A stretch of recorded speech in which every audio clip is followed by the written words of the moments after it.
Welcome to Geek Blast. Geek Blast, you better make way. Open up your ears and let the word spray. Hey, hey, did you hear the noise? Something just exploded as a mushroom, have you noticed? Geek Blast, clear out the pad. Gizmo's throwing caca and Chewbacca is a rat. Hey, what, better call your dad. Something has been growing underneath the doormat. Geek Blast.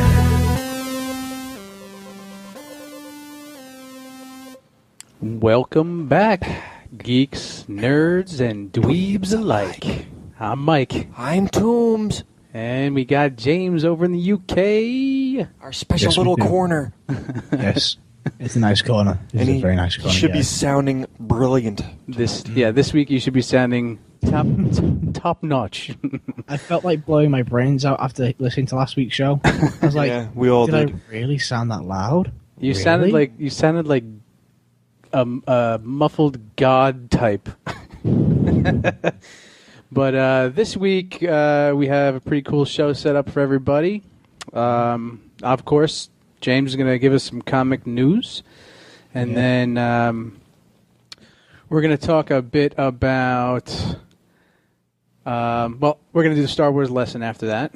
And we have a movie quote. And I'm also going to talk about the Space Probe, Rosetta.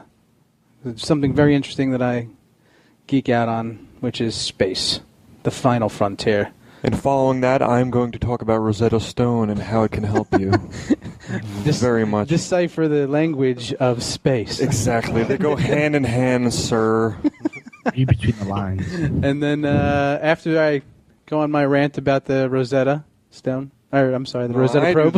You're messing me up, Toombs. Man. Sheesh. We got Toombs' travel guide. And game news. And then the Geekly Desire. Yeah. So we're also going to talk about some of the shows we've been keeping up with that we haven't talked about lately, such as Walking Dead and Agents of S.H.I.E.L.D. Yes, and there's that movie Interstellar came out. I didn't know if anybody saw it, but I heard very good things about it from everyone that's seen it. Oh, yeah, I never heard of it, sir. That's something I have not. Oh, you haven't heard of it? Not even a tidbit, no. You're too into your games, that's why. Yeah. Well, I haven't had cable in Matthew McConaughey. Oh, McConaughey. Is he still looking crackish? No, I heard that he does take his shirt off in that movie. So he's gained some pounds, maybe? Took his shirt off. The man does not wear deodorant, I've heard. I don't know about that, but you should know. I don't. Being the fan that you are. No, I'm not. Okay. You just said you were, though. You said you liked it when he takes his shirt off. No. That's the ongoing joke, is he takes his shirt off in every movie. And it arouses you. No. We've talked about this. No. Everybody, It's a trap! don't mess with that. Right. Did he take his shirt off in Wolf of Wall Street? Don't mess with that. You said you liked his candy-covered nipples. All right. So anyway, let's get into a couple He's things. blushing. No, I'm... Cracker Barrel's blushing. Cracker Barrel. If everybody out there doesn't know, I like cheese. And that's why Toombs calls me Cracker Barrel. Goes way back. So we just want to talk a little bit about Corrosive Radio. Corrosive Radio. And they're 24-hour music, and they also have another show on Corrosive Radio called Burnt Film. You can check them out at 2 p.m. on Sundays. That's Eastern Standard Time. Mm-hmm. And they talk about movies and stuff like that. So check them out. As I've said before, join Dan and Brendan as they go down the rabbit hole of cinema. We gotta get a clip of the commercial just so we can play it. So join them and give yourself to the dark side. So Corrosive Radio and Burnt Film at 2 p.m. Sundays. Also, I'd like to shout out Mickey over at BatcaveComics.com. Check him out. He'll find you some cool books and other cool things if need be. So check him out. You can also check out our Facebook page. It's KMDT Presents Geek Blast, and we've been having some stuff on there, which is pretty cool. We got Rabbit back on the page. Yay, I missed her. Yeah, she went away for a little while, and now she's back. Freshly back from rehab. No. Kidding, Rabbit. That's usually where people go when they disappear for a while. Yeah. Also, we want to shout out the memester, good old Mimi. She's like the face of Facebook for us, I guess you could say. She does a lot. So we just want to thank you. And I've finally started posting a comic book movie. Oh, and yes, I've seen that. That's it's very good. This I figured a way around all that. This bloke posted. Oh, he did he? I found a rather interesting way to get around the whole conundrum of the spacing in the words. Fucking oi, James. So also you can check out our posts on Corrosive Radio and comicbookmovie.com. So if you're listening from comicbookmovie.com, you can call us up at 201-580-3712 and give us your opinions, yell at us, scream at us, tell us you hate us, tell us you love us. We don't really care. We just want to hear from somebody. Just share the feeling with us. Yeah, share your feelings. It's all about feelings. Preferably all those people that did not like my Flash review. And for you people that didn't like that, I'm going to give you this right now. I say yes. So that's our shout-outs. Let's jump right into comics, James. Let's see what you got for us. Okay, well, as you guys know, I've been absolutely racking my brain. I've been scouring the internet, and so far, all I've come up with is that first print, the first edition of the Shrinking Ant-Man. Not sure what to go with that, and also the fact that DC are using Harley Quinn to headline most of their 2015 comic books. Really? And of course, Spider-Verse, which is... I've had my fingers all over that. I think you've had more than just your fingers on it, James. Am I the only guy who doesn't find Harley Quinn that cool? I mean, I just find her incredibly annoying. I don't know. A lot of people like her, but... Well, Mr. J. Yeah, she's kind of annoying, but I like her. Oh, Harley. I think she's a cool character. I mean, she was actually created for the Batman animated series, which is cool. Yeah. You know what I mean? Like, she was brought into great personality. Yeah, she was brought into the universe of Batman just specifically for that cartoon. That voice, man. That voice. That annoying, squeaky voice. Yeah. Like she's an ex-meth head or something. I don't know. Ex-meth. She's actually a current meth head. No, she's just really screwed up from a lot of previous meth, I'm telling you. She's trying to stop. But. And a lot of that Joker flour. You know, the flour that Joker wears? Is edible meth. Sorry, James. Go ahead. Continue. Okay, so yeah, but with Spider-Verse, we finally got a very good look into everything. And I'll just do a very quick breakdown. No, I mean, normally they found some way to make, the main Peter Parker we all follow. They find some way to make it all focused on him, right? Okay. What do they do? Okay. Sorry, go ahead. There's this family of beings that go throughout the whole of reality, time and space, feeding off of spider men, women, things, animals. Fraggles, right? Fraggles. Yeah, just kidding. Sorry. There's a spider ham. It's a pig. Yes, Peter Porker. Peter Porker, man. I love that. Yeah. I love that when I was a kid, man. But yeah, basically what they've done is it's like anything. This family can only survive by feeding off Spider-Men, and they travel throughout the whole of reality eating spider totems, as they say, beings that have the spider power. Mm-hmm. And they managed to manipulate this one spider totem that he kind of like weaves the web of life. Does that make sense? Okay. And every single strand of life is resting on the one strand of our Peter Parker. So it's one strand to rule them all?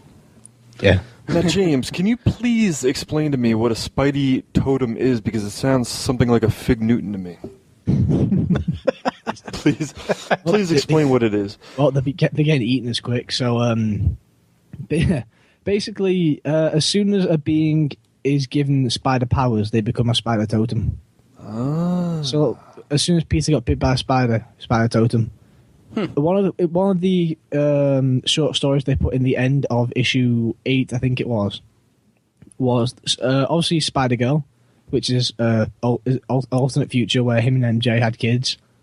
Mullen breaks into a member of the Mullen family breaks into the house, murders Spider-Girl's boyfriend, and then tries to kills Peter, kills MJ because she doesn't leave Peter's side, and then Spider-Girl and the little baby brother, who also has spider powers, escape into the time vortex. Because do you remember when Spider-Man got given the power cosmic? Yes. There's currently about 23 Spider-Men all hiding in his dimension because they won't go there because the power cosmic's too powerful. Yeah. Now let me ask you. You said I don't know if you were just kidding about the Spider Pig, but is he in the Spider-Verse? Yes. He is. He is. That's awesome. Okay, sorry. Go ahead. Because when R. Peter first sees me, he goes, "Oh, come on, a cartoon pig? This has got to be something by Mysterio." And then they bring out Mayday Parker, and it's like, "Oh, you've met me before." But yeah, I've reviewed it. I've just yet to publish it to comic book movie, so look out for that in 4 days ish. 4 days ish. Okay, sounds good. So other than Spider-Verse, I did want to touch again on all of the number ones coming out because it's a really cool thing, and I'm anticipating Infinity Gauntlet again. I mean, yes. Oh, I also forgot. We've also got the Axis, haven't we?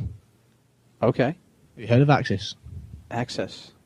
Axis. No. AXIS. Oh, Axis. Sorry, Yeah. your accent. Your accent.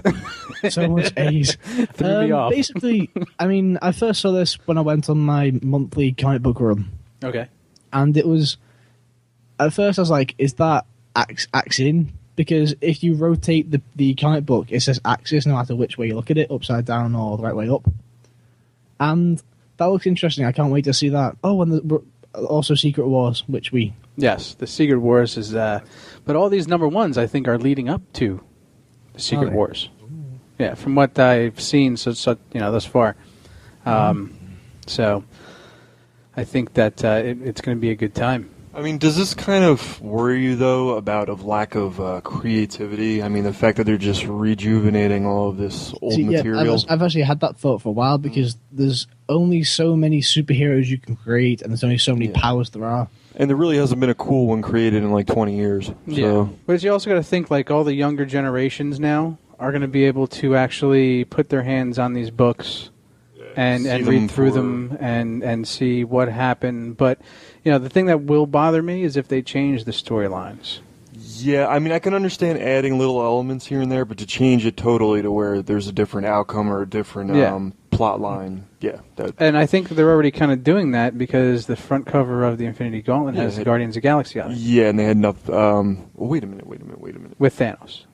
Yeah, I'm trying to think if there was anybody involved in the Infinity Gauntlet that was from Guardians. Drax was? Drax, yeah. Drax was in there. Drax did a lot with Thanos.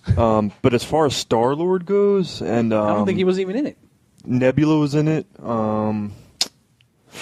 Yeah, there was no Star-Lord. There was no Groot or Groot definitely Rocket wasn't. Raccoon. No.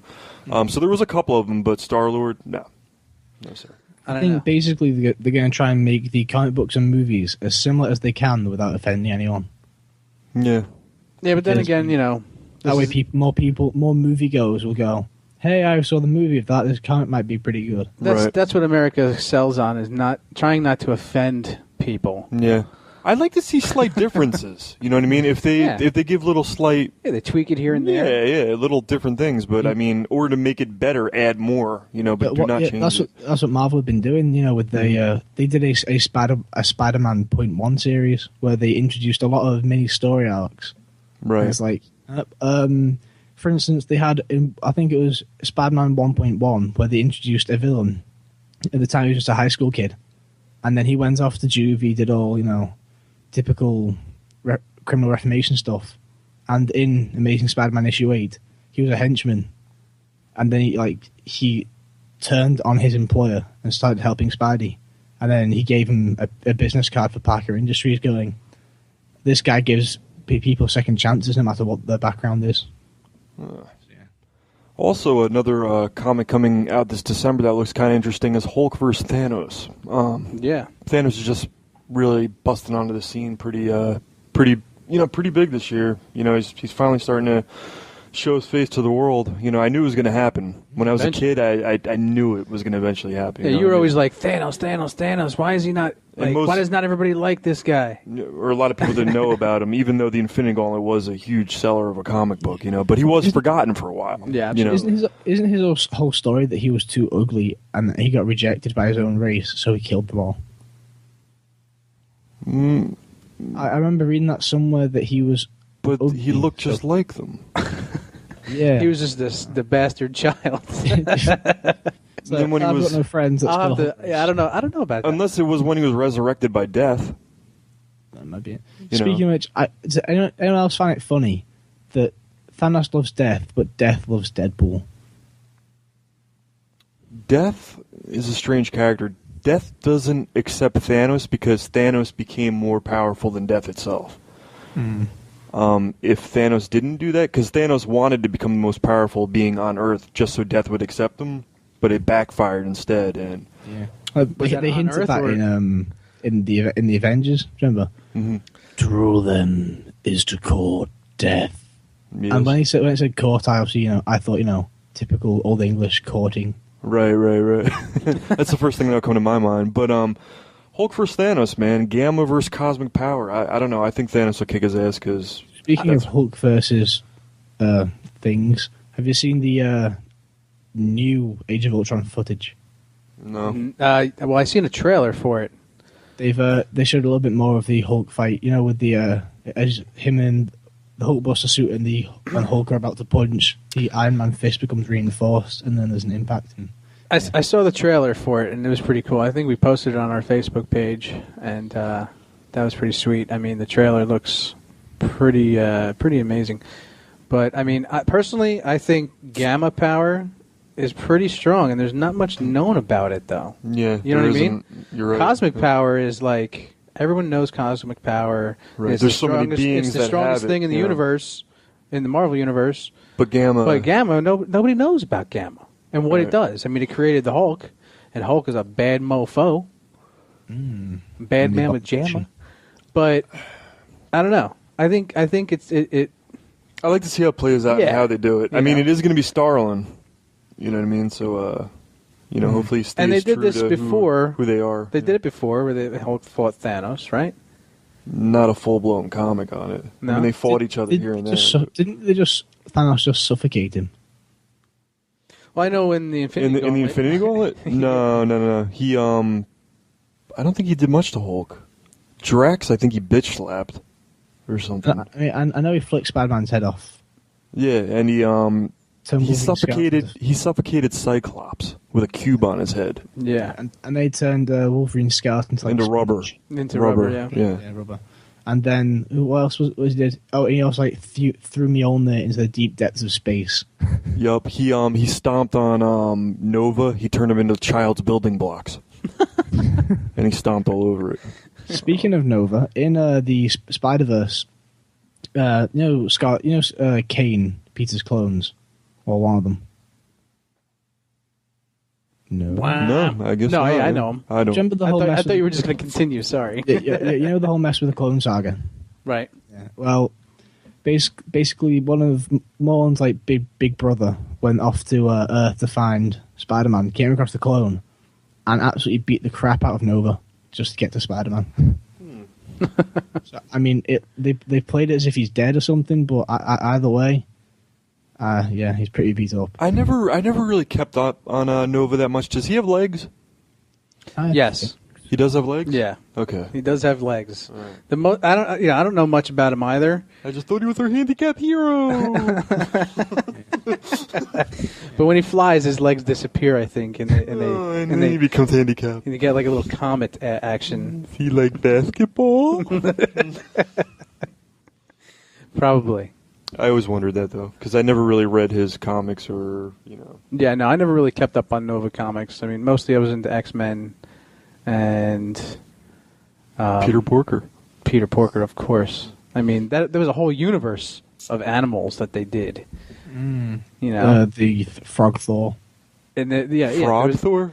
There was Wolverine was actually like a Wolverine. I gotta Did he have find a pull all that string? stuff again. / Bazooka Claw. And ladies and gentlemen, that is Toombs with his crazy voices. What's it weird? That was James. I got Elmo down. Yeah, we know. Oh, you know what? Damn, I forgot to get the clip of the clip of James doing Paul McCartney. I swear, no, that's getting burned.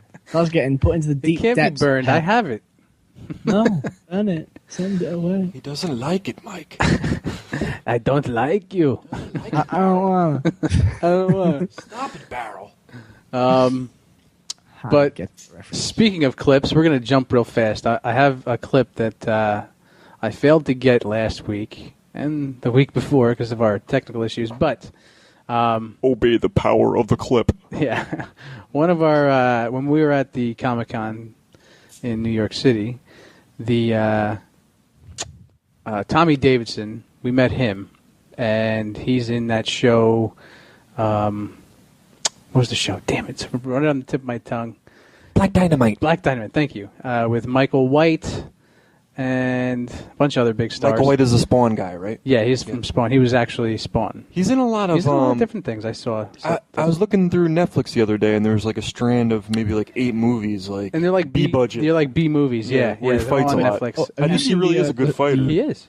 Have you seen the Spawn fan film that was set inside a store? But he was actually in Spawn, the movie. He was Spawn. Yes, he's shiny. But we had Tommy Davidson for a little while. You know, we had some time with him, and he did a little plug for us. So I mean, he couldn't wait for us to come over. Yeah. You know, we went over. He invited us to his house and stuff. Shots of moonshine, and he showed us his closet. But here's the plug from Tommy Davidson. Cool. Tommy Davidson blasting off on the Geek Blast at Comic-Con. NYC, baby. For real? And you know, he's a funny guy, man. You just talk to him, and it's just like, dude, everything you say is just funny, even when you're serious.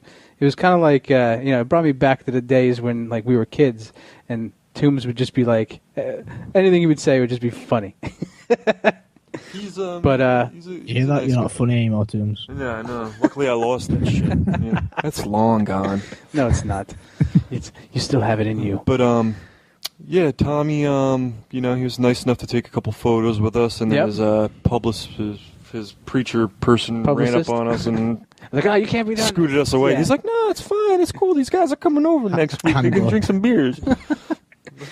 But it was cool because you know, Comic-Con's a great spot, man. We could talk about it for the rest of the year, and I mean, the amount of people that wanted our autographs. Oh yeah, a lot of people thought we were security too because we were wearing yellow Geek Blast shirts, and the security guys all had yellow shirts on. So they were like, "Can you tell me where room 4 is?" And we're like, "No. Do you see the shirt? We're not security." And then by the end of the weekend, I'm just like, "Yeah, it's down there. You make a right, and then the elevator. You go down 3 floors." You learn over time. So good times at Comic-Con 2014. So we're gonna make it to the Stalker Walker. I had fun. Yes. Yeah. We're going to the Stalker Walker Con in December. It's 13th and 14th. Maybe we meet some Walking Dead cast. I've already applied for interviews with Herschel. Yeah. And who are the other? T-Dog. Marcy? T-Dog. Are they all dead, Mike? Oh, well, that's the stipulation. You can't interview live characters. So Really? people who are actually on the show right now, you can't request interviews with them. Really? You can only request ones that are not on the show any longer. And I can see why. I mean, you're going to be trying to get information out of them. You know what I mean? That's true. And they try to keep it so hush-hush. Yeah. So, right, so T-Dog, the governor, Herschel. though. The governor. Cool. I David requested Morrissey? him. Yeah, David Morrissey. And then... He's actually English, isn't he? yes. Yeah, he is. Yes. His nephew went to my school, and my English teacher knows him. Wow, Oh, all right. interesting. Well, start putting your feelers out there, buddy. James, have you noticed, which I enjoy because it's adding a little bit of flavor to the American television, have you noticed the explosion of English actors portraying American lead characters? I mean, It's the first huge, person that did it for huge. me that really wowed me was definitely Hugh Laurie in House. What? What? Did you ever From watch House? Yeah, I've seen House. Yeah. The guy with the limp and the cane, Yeah. and he always at the end of every episode he's like he's got this huge chip on his shoulder. And at the end of the episode, everybody's like, "You're God." No, sorry. No, you never saw it? No. So you didn't watch one of the most successful TV shows of its time? No. I mean, I only watched it so much either myself. So But I mean, Yeah, even for great example, look at Walking Dead, Andrew Lincoln. right, You know? yeah. But fun fact, apparently I look like David Morrissey a little bit, so I'm doing that as a cosplay after Star-Lord. All right. And That's it. I started watching this show called Forever. It has the dude leading from Fantastic Four. I didn't Oh, know he was yes. English until I, I've been told to get into that. It's not a bad show. Sadly, I only know him from Horrible Bosses as the wet work guy. The wet work guy. I've watched Horrible Bosses maybe never. Basically, a wet work guy is a guy that you paid to pee on you. And because much they does were that under cost? the impression that Yeah. a wet work guy was someone you paid to take care of dead bodies. Okay. All right. But yeah. Fun fact: I have a friend who looks just like him. So when we go to Comic-Con, Do you pee on him? defo. No, in England, we're thinking of doing a big Fantastic Four thing. You know, I could go as Johnny, he could go as Fantastic, and we're going to try and get a thing going. It sounds like a good time. It does. I'll be If he agrees to it. The annoying part is he actually is the smartest person I know. Okay. Well, back on some con stuff. I mean, obviously, we told you guys last week we're going to the Stalker Walker Con, so we're going to be there. And Shane was the other one. Oh, Shane's going to be there? Yeah, he's going to be there cool, too. Man. Cool. So, and then in March 27th, 28th, 29th of 2015. So quite a ways away, quite a time frame away, but Expo 9. It's a convention that's going to be in Cherry Hill area in New Jersey. That's home, yo. And we're going to be there as well, and we're going to have a booth there. We're going to have our good friend Dr. Essex there, and he's going to have a bunch of his own collection of figures. Crap, basically. I'll have my crap too. We're all bringing our. And we'll see who else has. We're going to see if we can get some comic books there. So we're going to try to be selling some stuff to. Try to build up my staff collection so I have a reasonable amount to bring with me. So yeah. Do we have a Patreon? Oh, what? A patriot? Patreon. I'm kind of patriotic. I mean, what about you? I'm very patriotic. My gosh, no, Patreon. Basically, what we can do is we could probably set up an account so people can choose to donate money to us, and donators get exclusive behind the scenes looks. So kind of like a Kickstarter, huh? Yeah, but it's more for a radio show sort of thing rather than potato salad. I love potato salad. Not me, sir. I love potato salad. It's my guilty pleasure. That guy made Gastral. potato salad. All right. Well, no, we don't have one of those, but we'll have to talk later about it. Going back to Stalker Walker, you said dead people. Is Andrea going to be there? Yes. She'll be there too? Yes. Oh, cool, man. She'll be there. Lizzie, the crazy, will be there. Oh, no. Yeah. I don't like her. I like her. Freaks me I out. want to see, You like her? Well, not. You like her that way? Shut up, man. That's You're not sick, right. beard You're man. You're bearded, sick. you freaking bearded weirdo. You're sick for even thinking. Why are you that. blushing, Mike? Again. You're blushing right now. I don't blush. I'm too He's crossed his legs. I'm too Too olive oil. I'm an eggplant. When I laugh, my cheeks get red. Well, you see, So- as I That's said, what he says. I'm not actually English. They just kind of pretend I'm in England, and he's crossing his legs. Oh, really? Okay. All right. So now that we've all Isn't it time? beaten me up a little bit, it is time for our movie quote. You guys give us a call, 201-580-3712. And call in, try to guess the movie quote. This evening we are giving away, courtesy of Corrosive Radio, which we tried giving it away before, but nobody won the prize. It's NES game Goonies 2. And also from Jedi Knight Academy, check out Danny at jkagear.com. He's going to be giving you the option of a Star Wars t-shirt if you can correctly guess our movie quote of the evening. So pick up the phone. Pick up the phone and give us a call. So, I'm geeking out. Oh, sorry. Do So it. here's the movie quote, and 201-580-3712. Give us a call. I'm sorry I didn't get a chance to know you at all. I can't stand it. Have you ever seen a body like this before in your life? She happens to be my daughter. Oh, well, then I guess you have. Coming down? Yeah. No, seriously, listen, if there's ever anything I can do for you, or more to the point, to you, you let me know, okay? Can you hammer a 6-inch spike through a board with your penis? Not right now. A girl's gotta have her standards. Susan.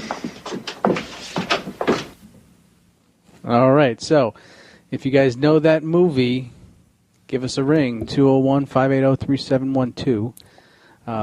James, if you know it, you can message me. Or if you know anybody who could actually do that, Definitely. let me know also. If you Is can it do bad that that, I do? if you can do that, give us a call, 201-580-3712. I'll play it one more time for you guys out there in Geekland. Mike, you're blushing again. I really don't get that one. I didn't think you would, but it is. I'll give everybody a guess. It's 1985. 85, great Because we're year for going- movies. We're going for geek movies in the 80s. That's what the theme is this month. So, It's not the Goonies. and it's not the Goonies. So I'm gonna play it one more time for you. I'm sorry I didn't get a chance to know you at all. I can't stand it. Have you ever seen a body like this before in your life? She happens to be my daughter. Oh, well, then I guess you have. Coming down? Yeah. No, seriously, listen, if there's ever anything I can do for you, or more to the point, to you, you let me know, okay? Can you hammer a 6-inch spike through a board with your penis? Not right now. A girl's gotta have her standards. Susan. All right, so there it is. And if you know the answer, 201-580-3712. And James, I see your message here, and you are correct, my friend. I say yes. And I say yes, you are correct. And, it doesn't count because you probably Googled it, but... Shh, they don't know that, Mike. The tag was literally 1985, penis board. That's on my history forever now. Nice. All right, so give us a ring. We'd love to hear from you. Otherwise, we're going to jump into the next segment here, and it is going to be my favorite as always. So here we go. It's Mike's Star Wars lesson number 3.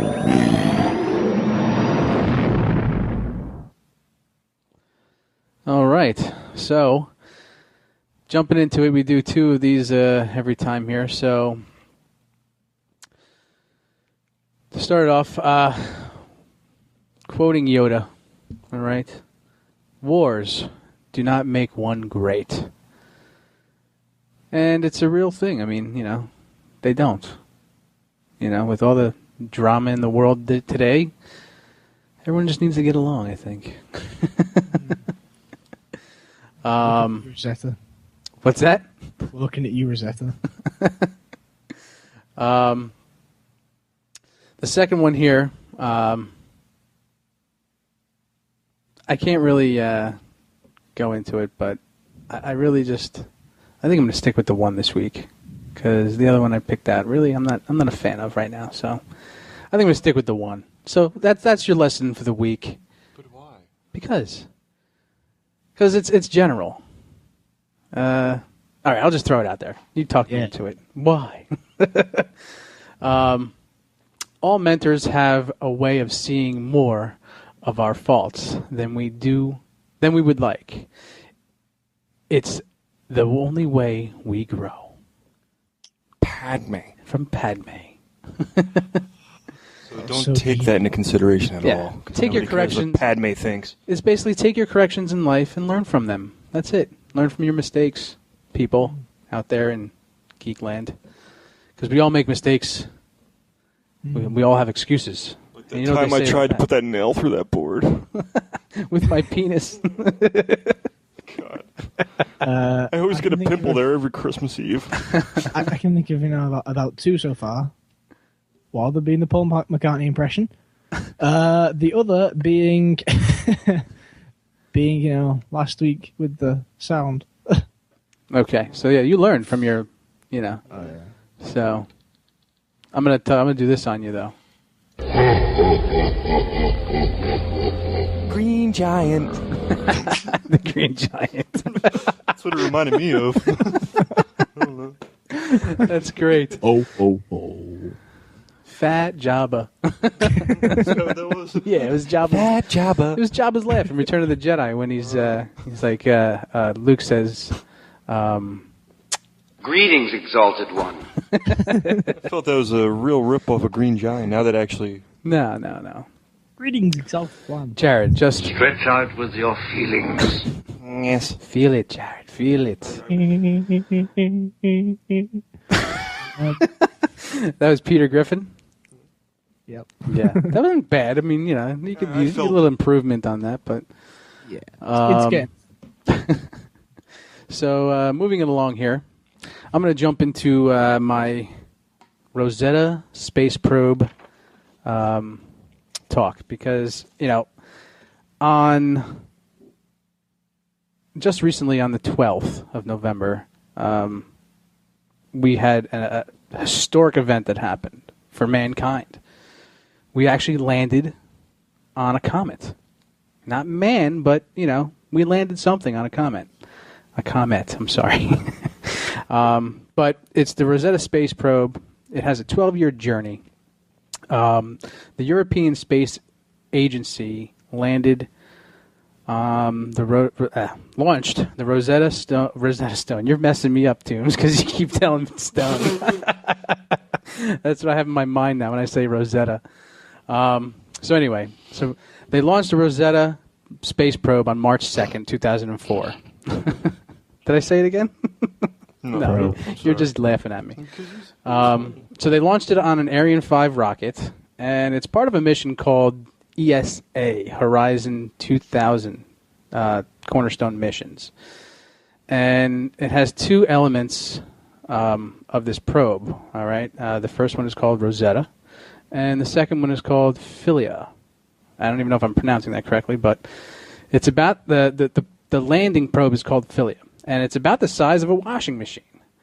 It's a robotic lander with 9 instruments. The Rosetta probe itself has about 12 instruments. And the mission is to orbit Comet 67P for about 17 months. And it's designed to complete the most detailed study of a comet, I can't even say the word right, comet ever attempted in mankind's history. Now, you said it's Aryan. I mean, how big is the swastika on the side? It's the Ariane 5 I'm rocket, looking at man. it's right there on paper. So anyway... Isn't this linking in with the idea that came up about 2 years ago now for mining comets and asteroids in space for resources? Well, that's part of the whole thing. I mean, that's what they're going to this comet for is part of it. But the main focus is to find out where the solar system came from, basically. So if you've ever watched the movie Armageddon, like seriously with the drillers, right? Yeah, going into the and that's what it reminds me of, really. That's what it reminds me of. Yeah, it's the first thing I thought of. Bruce Willis drilling and probing. Yeah, and Buscemi, is that his Bruschetta? Buscemi, the guy from Boardwalk Empire. He goes crazy, doesn't he? On Steve Buscemi. Steve Buscemi. No, Buscemi. Whatever. So, Bruschetta Stone. The Bruschetta Stone. So anyway, it's See, the one thing I love about the human race, we do something spectacular. We land a probe on a comet, and it is a feat of engineering and ingenuity. Yeah. And what do the women of the internet explode with? His shirt sexist. Yeah. I know. That's so ridiculous. I mean, that it's like, come on. Yeah, he had a sexist shirt on. Who cares? I mean, people.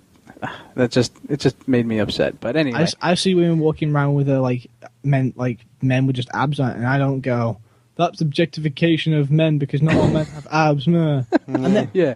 Where's the beer belly shirt? I'm sorry, but what's coming out this year? 50 Shades of next year, 50 Shades of Grey. I don't really see women complaining about that.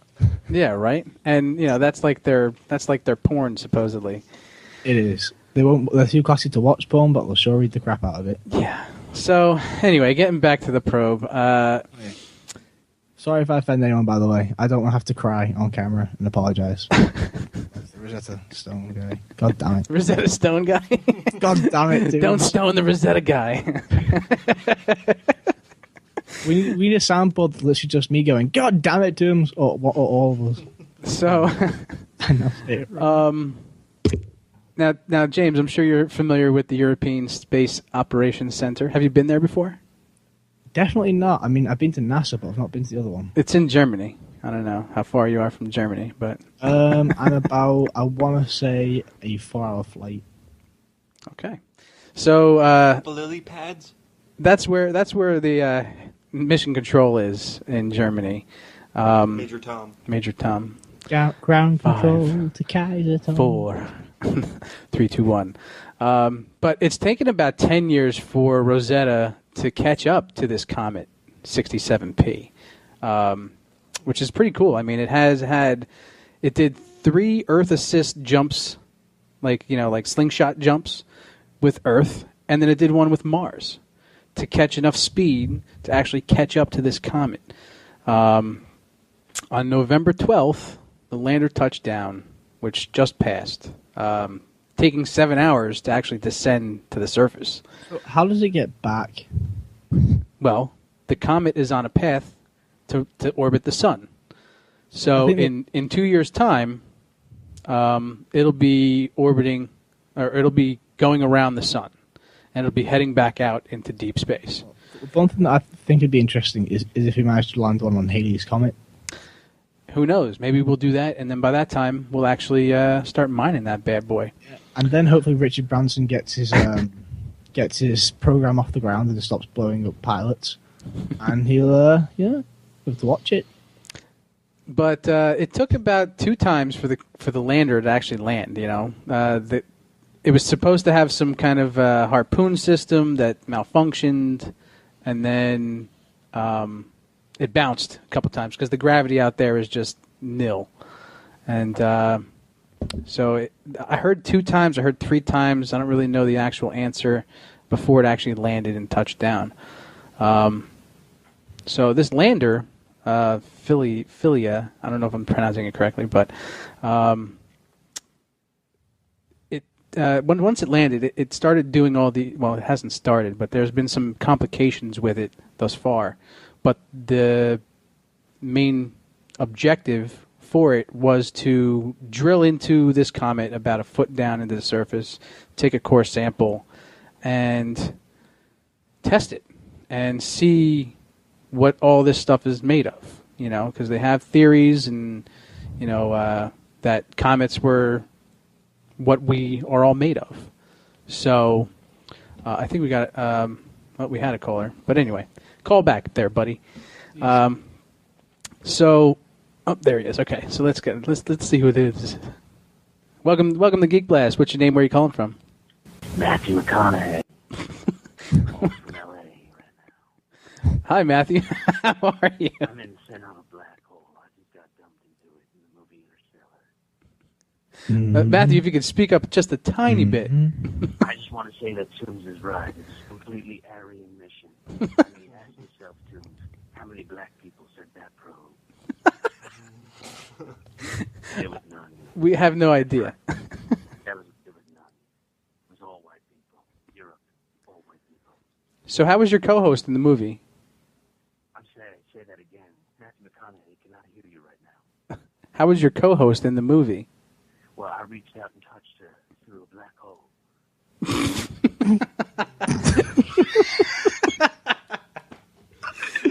Well, that's quite amazing, Matthew. Did it suck you in? We're talking about my co-host. I don't know why my impression is going into a black Southern man right now. But It was that black hole. All right. Well, Matthew, I think the black hole is distorting your voice. That's probably why. Right, you're absolutely right. That's exactly why I don't sound like myself. You kind of sound like Bob from Walking Dead. I don't know. Bob, it's a black man. That's it. Tainted meat, you know? I just want to say you're so right about the alien swastika. It should have been there. I know. All right. So tell us, Matthew, how, other than reaching out to your co-host through your black hole there, how was it with your shirt off in space? Well, that's how I warmed myself. That's how I survived getting dumped into a black hole. He's just like Superman absorbing the rays of the black hole. My shirt off, and it was just there was a lot of Magic Mike action happening there. All right. Well, thank you for giving us your your insight. Keep up the good work, Matthew. Definitely deodorize frequently, my friend. Remember that. It's key to survival in space. Use Parmesan cheese. Take care. On everything. A little bit of Romano Giuliani. A bit of Rosetta Stone. All right. Bit of Rosetta Stone on the side. All right. Well, that was Matthew McConaughey calling in to tell us about the evil Aryan 5. I don't really know what, but I didn't hear Matthew too well. I mean, yeah, he was it just shows he was far off. He was in the black hole. That's why. There, yeah. I mean, that's a whole nother universe out there. He's got to learn how to use holes a little better than that. That was a good one. So where was I? Oh, no. Where is he? Where's Rachel? All right, so getting back to the probe. Anyone want one of these? Anybody want a probe? All right, so real fast, let's just get over with this. Real fast probe, mate. You're lying to me. So the probe is going to drill down about a foot, see what the universe is made of, and that's the theory. You know, everything came from comets, the water, life itself, and everything like that. Well, did you know that the moon was created when a small planet collided with what was Earth? Yes. Yes, sir. Yes, we all know that because we all watch the Science Channel and BBC Science. So. Yeah. But that's not the topic at hand. Thank you. The moon was a piece of the Earth. Afterwards, the Earth kind of looked like pizza. Broke apart like a pizza. So these tests that the lander will be doing will help us understand the origins and evolution of the solar system. The composition of the comet itself should tell us tons of information, give us a lot of data. But most likely, in my opinion, it's going to give us... Pinches of power. That kind of data? Yeah, data. $100 bill. But most likely, in my opinion, it's going to give us more questions than answers. If they're successful. I mean, they had some issues with the battery power, and then they were talking about putting it under hibernation. You know, so until it got closer to the sun, because they landed in a crevice. Yes. And what color was this crevice? Black. It was black crevice. So therefore, it can't absorb the sunlight for the solar panels that are on there. Any kind of comparison to the kind of crevice McConaughey is in right now as we speak? We can only hope. I don't believe that he could actually reach his hands through other crevices, though. He's in one crevice and he's stuck in that crevice. But who knows? Black holes could be a crevice that he we reached don't his even know hand about. through another crevice. And that's how he touched his co-host. So I don't believe it, sir. So like I said, it's going to give us more questions, I think, and it's going to give us answers too. But in August 2015, it'll be near the sun, and that's when it's going to, end its mission. The lander will probably, no doubt, burn up, but the probe itself, will be orbiting this comet for we don't really know how long. One thing is for sure, we're going to get some amazing photographs. We're going to get, probably some good samples. Video. Lots of samples. We're going to finally know if it's filled with Kool-Aid, High C, or that other stuff, that name brand garble. And what kind of gamma it's going to be giving. Yeah. But probing for Kool-Aid, my real friend. quick, some of the instruments that are on this thing, obviously Recording. cameras, spectrometers, sensors, and Their flute. also experiments that work at different wavelengths they're going to be doing. So infrared, ultraviolet, microwave, and radio. So who knows? We might be broadcasting one day from this comet. That'd be hilarious. The aliens just be like, what are these idiots on about? And it's also going to tell us interactions with solar wind, which is pretty cool if you think about it. Because, you got those solar sails that they have, so they could tell us a lot about how solar wind works. But there's been about 50 different contractors from 14 European countries, the USA included, and the cost of this thing was about €1 billion. No, so that's... I mean, the euro and the pound are pretty much equal. Yeah. That's a lot of money. So that's that, and we kind of went over time here, but let's jump into games real fast with Tombs. So let me do the little... Yeah, no. Yeah, I left that afterwards. Oh, I'm sorry. Go. Okay, so Tuesday, the Assassin's Creed games released. That's this Tuesday?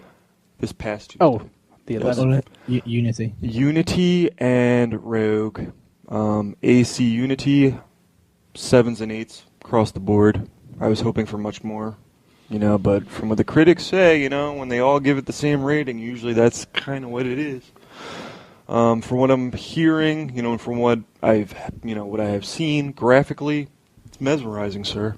Absolutely beautiful. Everything you'd expect out of the, the next gen, or shall we say current gen now. We're talking, like the old school Assassin's Creed games. You'd probably have about 500 NPCs on screen at one time. Max. They got probably about 10,000. On screen. So that's like 20 times the amount, Also, I've been watching this YouTuber do playthroughs, and it is one hell of a good game. Like, you just be walking through the street, and the NPCs will just start fighting. Yeah. I mean, it looks gorgeous. And the UFCs are fighting? The NPCs. Oh, man. sorry. Yes. But, yeah, I mean, where it kind of lacks is I'm hearing there's a lot of tech issues. Frame rate drops. For frame rate, stuff like that. The story is definitely lacking, which Assassin's Creed up until this point I feel has always kind of had like a really in-depth, engaging story. You know what I mean? So for it to be lacking in the story area is a little bit of a letdown. Maybe they just kind of focused too much on the beauty this time around. It was totally revamped. The combat system, the stealth system, all that was revamped. It takes place in Paris. Beautiful Paris. Amazingly, for the time period, there is not one instance of the Revolutionary War going on, which is kind of a letdown. Really? So it's another negative. Isn't that what they go on, though? Isn't that they kind of just left it out. Really? Yeah. It's just missing, and it feels like it should be there. You know what I mean? That's when all of the French lords and stuff came over to England. Yeah, man. It's actually how half of my family came to England. Yeah, it's a period that's seriously lacking from the game, and it should be in there. If you look at the year and the dates that it plays across, it should be there. Now as for its little brother, AC Rogue, Assassin's Creed Rogue, on the older systems, it stays really true to the older games. You know what I mean? If you play Black Flag, you'll feel right at home. You know what I mean? Lots of cruising, ship cruising, stuff like that, just like Black Flag did. I felt like it was getting really repetitive, the older games. So I was really looking forward to the new way of playing, you know what I mean, that new revamped system. That's my take on it. I know, like Dave, like your brother, he absolutely adored Black Flag. Yeah, he definitely did. So he's going to love this one. But he's a huge pirate lover. Yeah, I mean, he should feel at home with this one. I'm a big pirate lover myself. But I was starting to feel that the old formula was getting repetitive, but... Hey, to each his own, man. Now, let me ask you real fast, Toombs. I did see in the trailer that there was like a wormhole jump into the future of some sort in Unity. Haven't they always kind of... Do they always do that, though? Jumping all over the place, yeah. So it brings you to like the current, I seen like the Eiffel Tower in the trailer. Mm-hmm. So, I mean, obviously, So what do you think? They just jump out of that whole time period and come into the future? Well, the way that the other games always played out, I don't know the exact, way that the story's playing out in this game, but it always used like the animus or some sort of means to connect to past events. Right. Okay. So he's not actually teleporting; he's tapping into old memories or old events. You know what I mean? So that's usually how that plays out with Assassin's Creed. I've been playing a little game called Sunset Overdrive, what actually has been really cool, man. At first I thought it looked kind of corny, but it's kind of like a mix between, if you ever played, me and Mike actually played a lot. If you ever played Jet Set Radio? Jet Set Radio, great game. It was a Dreamcast game. Yeah. Awesome game, though. Real stylish, real fun, addicting gameplay. It's kind of like a mix between that and like a classic shooter. Kind of like Loaded. You know what I mean? But it's fun. It's different. You know what I mean? So far it's being rated as, probably one of the best games released on, the new consoles. What do you think of the premise of the game with the energy drinks? It's a little hokey and, whatever, but it's fun as hell, man. And the weapons you get and stuff, it's fun. You know what I mean? You got to get on that grind, literally. You grind everything. Just like Jet Set Radio, like I was saying. Yeah, and then the other thing that was cool in that game was the tagging everything up. That it doesn't have. Yeah. That it doesn't have, but, I mean, as far as grinding everything, like power lines, handrails, everything, you just grind it on your sneakers, So mix that with gunplay and upgrading and getting better and cooler guns, fighting bigger and stronger monsters, it has everything a lad like me could love, in life. That's all that matters, It's as much fun as probably Zombiever munching a shag of white huffing potpourri. If that makes any sense. You had to watch the movie, but if you ever get to see Zombiever, you probably shouldn't even watch it. No, watch the movie. No, don't watch it. Watch it. Zombiever. It's on. Well, it's probably not on Netflix. Where did we see it? Did we see it on your box there? It was on the box through NaviX, but do it while huffing white scented potpourri. And not purple, white. White scented potpourri. I'm telling you, that dusted white potpourri, it's key. So, what else we got here? Next week should be interesting. We got Far Cry 4 coming out, which I'm really not a fan, but I may pick it up because it finally looks like it's getting out of the tropics, and I was getting sick of the tropics. So, based on that, different environments finally, I may be inclined to play it, I can't stand games that take place in the tropics. I don't know why. You don't like the heat? I don't like it, man. I've always, kind of shunned away from the heat. But even better next week, coming out is Dragon Age Inquisition. Yes. The new Dragon Age game. That's the game. What? Remember I was telling you? What? That we have to do with the whole... Oh. Yeah. That was the game, I think. I'm way ahead of him then. Yeah. So anyway. I'll have it on day one, and definitely looking forward to it. And you're going to have that on PS4? I have not decided yet, sir. Yeah. It depends. I'll look at the reviews and see if there's any difference between the two systems, and if there's not, maybe I'll get it on the Xbox Ones. My Xbox One library needs to feel a little bit of loving. I've been neglecting it. Yeah, you have. Just to be safe, probably go with PlayStation for the fact that they keep buying everything. Yeah, they do. But I don't think, as far as from what I heard, there is no exclusive content on either or, But yeah, some, if you guys are looking for anything to play right now, there's a lot of games out. October and then November, slew of games have been, coming out and will be trickling off the shelves. From Sunset Overdrive to the Assassin's Creed games, Evil Within, great game. Destiny, of course. Lords of the Fallen, I hear, is actually a pretty decent RPG. Halo Blaster Queef submission just released last Tuesday. Now, it is the Blaster Queef submission. Submission of Queefs? It has the second game, revised, revamped for your pleasure. The third game, the fourth game, all revised, revamped for your pleasure. So, wow. So get on it. Does that mean anything to me? Unless it's totally revamped, revised, and made specifically for my pleasure, then I probably won't touch it with a 10-foot pole. But if it was that way, Cortana would not look the same. Katana? I was always a fan of Melina. She's got a face like Baraka. Also, last Tuesday was a big date in gaming. Obviously, Call it Fruity Modern Porn where it came out. 13. I probably won't touch that one either. Advanced Warfare. Yeah, Advanced Warfare. And I'm not going to touch that one either because I'm sick of it. I'm sick of those 5-hour missions that go nowhere and stink. I'm looking forward to Master Chief. Smell like horse. Smell like horse, I tell you. There was, however, this last Tuesday, a good Sherlock game, a Sherlock Holmes game that came out that actually is supposedly decent. It got 8s across the board, and I may actually dabble my stick in there a little bit. Give me a link to where I can get this. That is a poll I may grab, actually. Yeah, I'll talk about Master Chief Collection if you don't really want to. Then talk about it, James. Go ahead. Master Queef Collection. Give us a little info on it. If you want to hear Master Chief like that, just watch the RB and Chief series. Mm-hmm.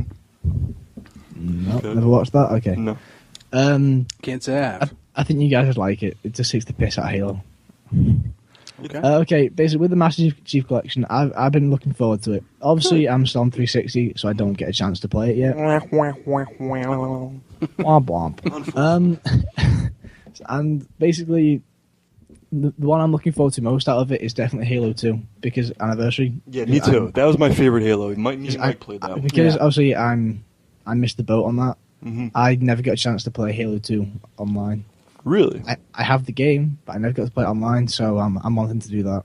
I mean, it's 4 games in one. I mean, for a $60 package, I mean, I'm just hoping they're really revised. You know what I mean? Like, really pretty. You know what I mean? If they're not good looking, I'm not going to be I've watched the playthrough of the Halo 2 aspect. And you know the basic, boring, really crappy-looking first mission, where you get out of your cryo chamber, and then you're going through the look left, look right, look up, look down, then test your shields.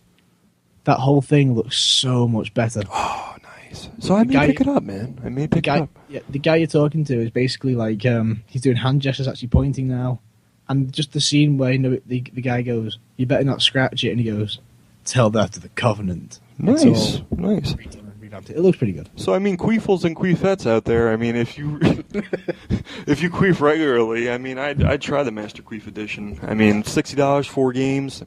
And if it's really nicely done, revised, revamped for your pleasure, for your pleasure, I will try it, sir. I will. I mean, it's 4 games. You may have to be alone during the Cortana cutscenes, but yeah, of course, my horse. But it is 9 o'clock now. You came for her. Your travel guide. Oh yeah. Yeah. I mean, I must. You gotta do the travel I have to guide. mention that really quick. So, Good old 19. Fast, we're gonna do the little opening tune to James' travel guide. Go for it. This is Doomsay's tantalizing, deep twisting travel guide. Good old James wasn't born yet, but 1995. Have you ever heard of that year? 1995. It was probably about 3 years before you were a spermage. I'm thinking you were just a little sperm in your daddy's little spermy testes. floating through that stream of glory. But 1995, little game that we were addicted to, Twisted Metal 2. Seriously addicted. I really can't believe James didn't exist, but we were sitting there huffing something, playing it, probably for about 24 hours straight. Yeah. My opinion, the greatest Twisted Metal ever made. And if they would redo that game, that's a game I'd like to see redone with, in all its glory. Well, they did do a revamped one, but it sucked, if I remember correctly. No, they've done different games. It was Twisted Metal Black, which was actually the last good. one. No, it was good. Oh, that one was good. The last 2 Twisted Metal games were very good. Oh, I don't know. But I still feel 2 had the best land layout. Yeah, things like that. Best characters, best stories. Are great. So I'd love to see that one redone in new gen glory. And that was when you were actually able to play as Sweet Tooth. That second one. I think the first one gave you like an extra character at the end of the game. The first one. The second game, but he was a playable character of the second game, I believe.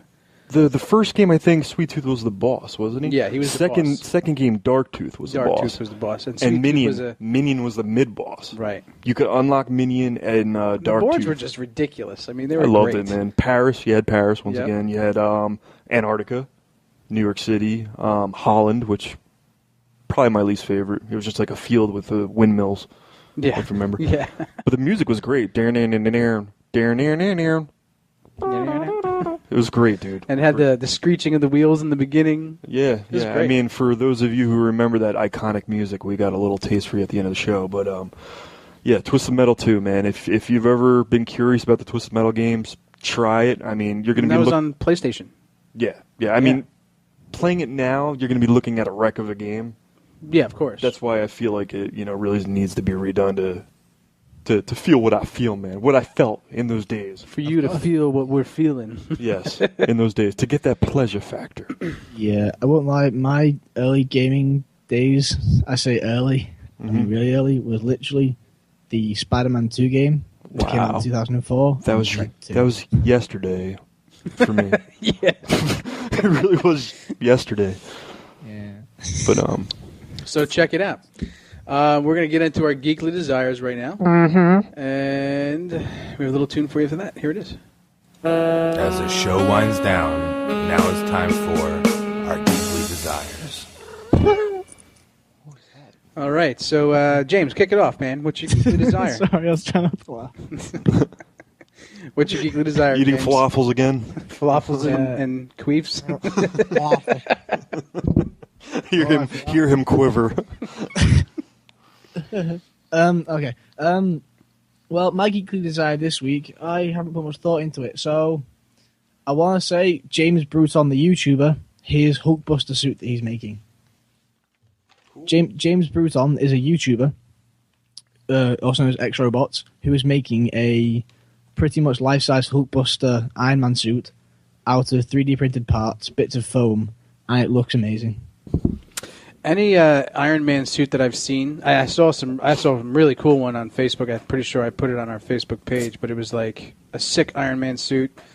Had the face mask that came up and down. His back moved, and it was just amazing. But yeah, I don't know if it's the same guy, but No, James Bruton is. How much is it, James?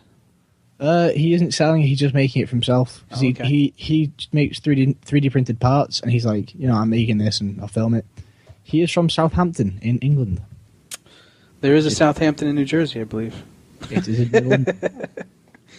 All right, Toombs, what do you got for us, buddy?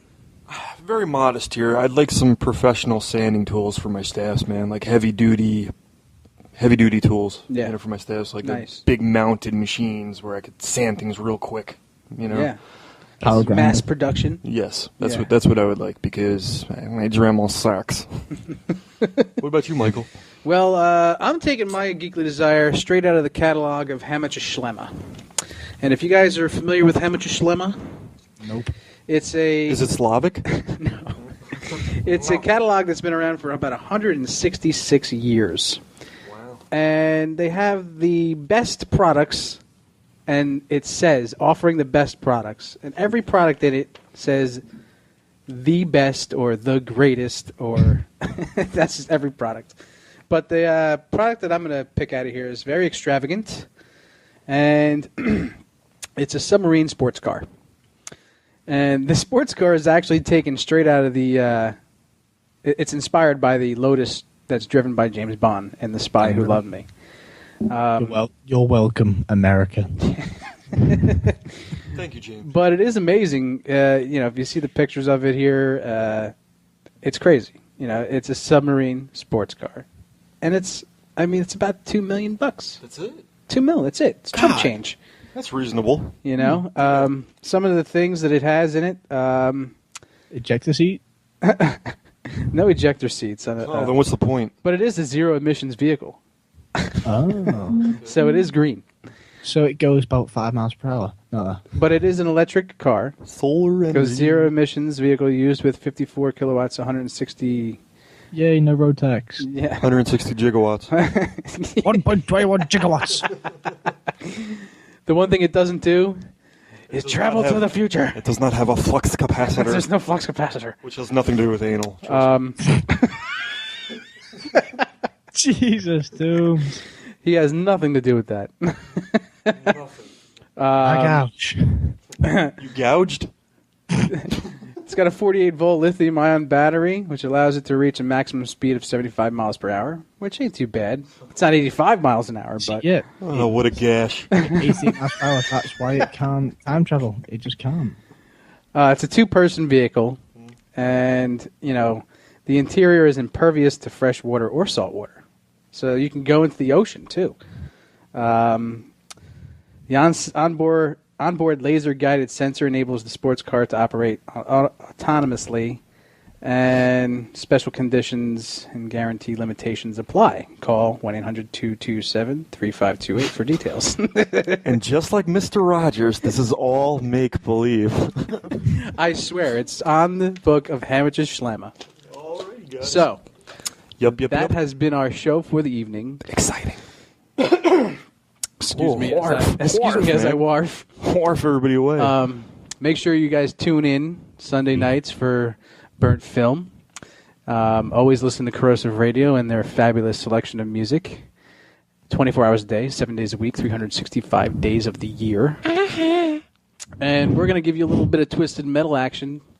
Oh, yeah. So tune in next week. Same time, same channel. And we'll see you then. 8 p.m. Geek Blast out.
Yeah. So, we're also going to talk about some of the shows we've been keeping up with that we Yes. haven't talked about lately, such as Walking Dead and Agents of S.H.I.E.L.D. yes. And there's that movie Interstellar came out. I didn't know if anybody saw it, but I heard very good things about it from everyone that's seen it. Oh, yeah, I never heard of it, sir. That's something I have not. Oh, you haven't heard it? Not No? even a tidbit, no. You're too into your games, that's why. Yeah. Well, I haven't had cable in Matthew about... McConaughey. Oh, McConaughey. Is he still looking crackish? No, I heard that he does take his shirt off in that movie. So he's gained some pounds, maybe? Take his shirt off. The man does not wear deodorant, I've heard. I don't know about that, but you should know. I don't. Being the fan that you are. No, I'm not. Okay. You just said you were, though. You said you liked it when he takes his shirt off. No. That's the ongoing joke, is he takes his shirt off in every And movie. it arouses you. No. We've talked about this. No. Everybody, don't mess with that. All right. Did he take his shirt off in Wolf of Wall Street? Don't mess with that. You said you liked his candy-covered nipples. All right. So anyway, let's get into a couple He's things. blushing. No, I'm... Cracker Barrel's blushing. Cracker Barrel. If everybody out there doesn't know, I like cheese. And that's why Toombs calls me Cracker Goes Barrel. way back. Goes way back. So we just want to talk a little bit about Corrosive Radio. Corrosive Radio. And they're 24-hour music, and they also have another show on Corrosive Radio called Burnt Film. You can check them out at 2 p.m. on Sundays. That's Eastern Standard Time. Mm-hmm. And they talk about movies and stuff like that. So check them out. As I've said before, join Dan and Brendan as they go down the rabbit hole of cinema. We gotta get a clip of the commercial just so we can play it. So join them and give yourself to the dark. Welcome to Geek Blast.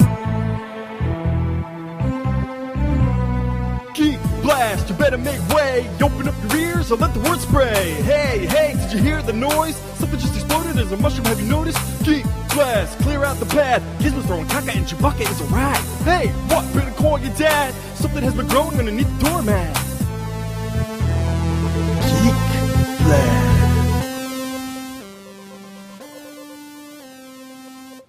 Welcome back, geeks, nerds, and dweebs alike.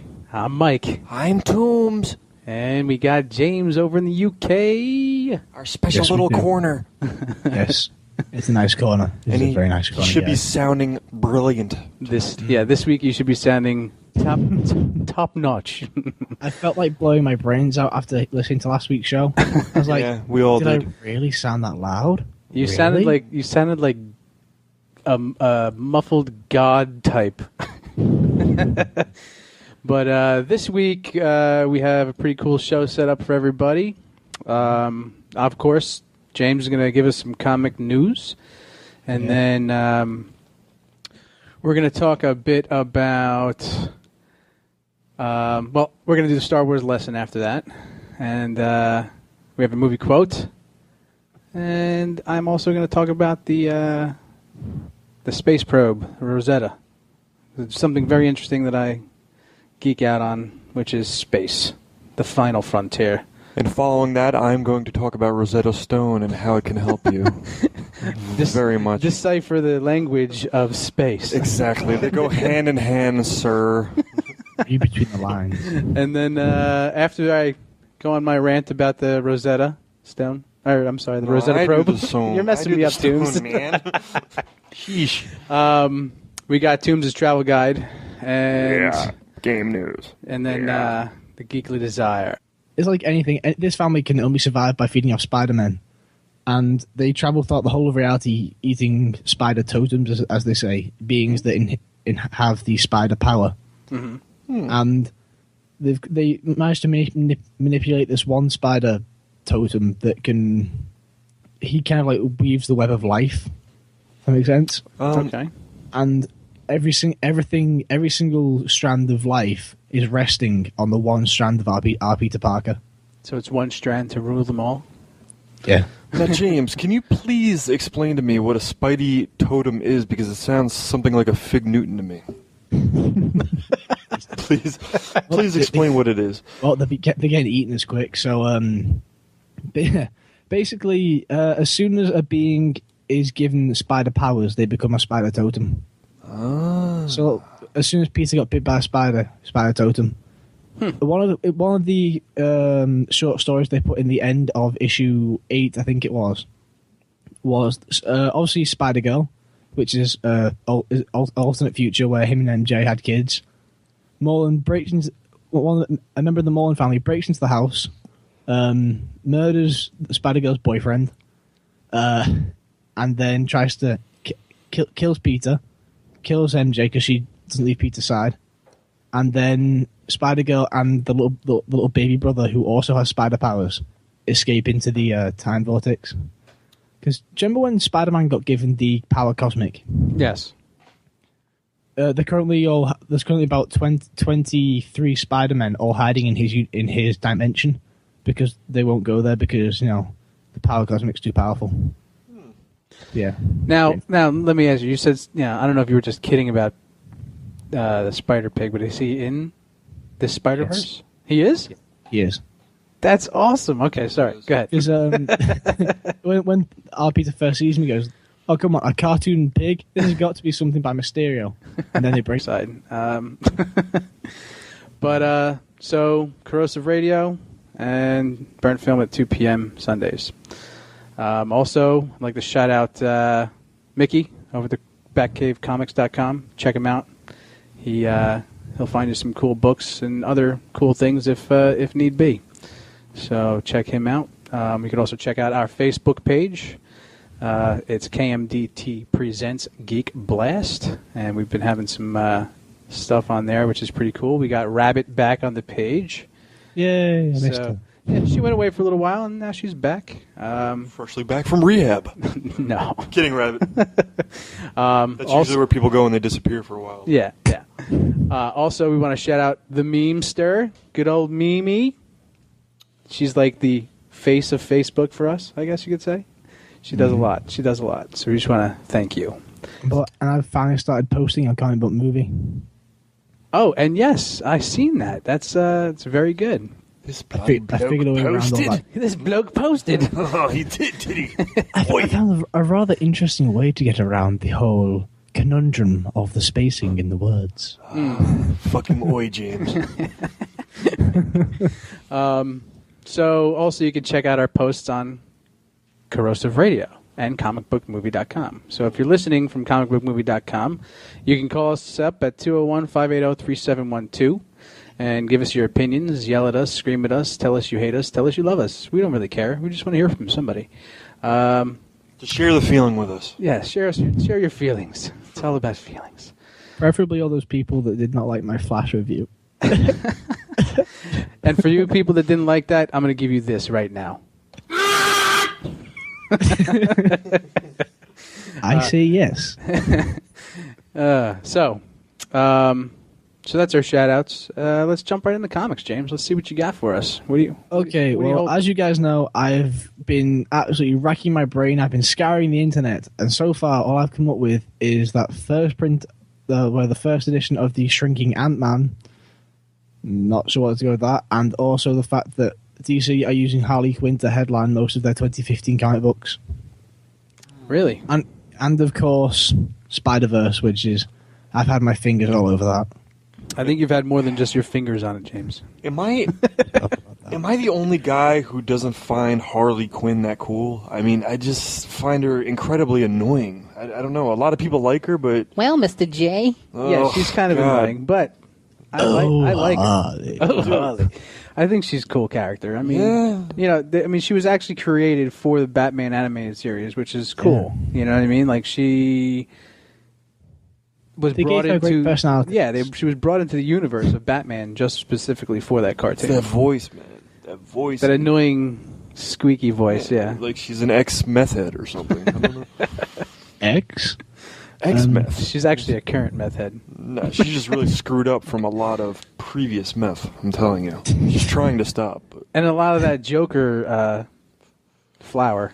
You know, the flour that Joker wears? Is edible meth. Sorry, James. Go ahead. Continue. Okay, so yeah, but with Spider-Verse, we finally got a very good look into everything. And I'll just do a very quick breakdown. No, I mean, normally they found some way to make, the main Peter Parker we all follow. They found some way to make it all focused on him, right?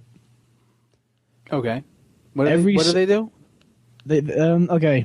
Sorry, go ahead. There's this family of beings that go throughout the whole of reality, time and space, feeding off of spider men, women, things, animals.